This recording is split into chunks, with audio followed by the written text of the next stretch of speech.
Guys, good morning sa inyo. Tayo po ay mag-unboxing ng ating pinamili. At guys, namili ang aking azawa. Namili ang aking juzawa guys. Kasi medyo pasakit pa rin ang ating ngipin. Kaya eto guys ang kanyang pinamili. Mabait naman guys pag inutusan. Ayan. Consumption namin for 1 week. Ayan, chicken. Then, nagpabili rin ako guys ng egg. Para meron tayong pampirito at pamlaga. Then, sabi ko sa kanya, bumili siya ng bangus ulit. Yan guys, bumili ng bangus. And then, atay ng chicken. And then, bumili rin ng pork chop. Yan guys, pork chop. Bumili ng pork chop and pork steak. At hindi mawawala ang het.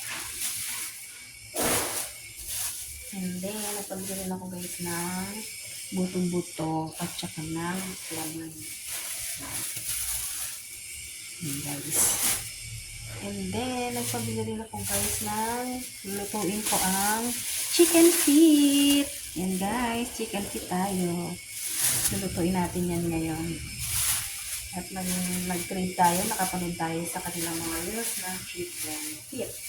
Update, hindi mawala din yung pangailangan natin sa araw-araw, sibuyas, ang kamatis, ang bawang at kalamansi.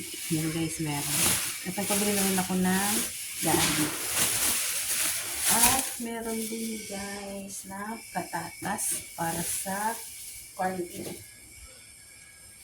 Then, nagpabili rin ako ng suman, kamuting kahoy. Yan guys, ang aming consumption for the 1 week. Yan guys. Thank you for watching. Please follow, like, and share. 1K budget guys. Try nyo.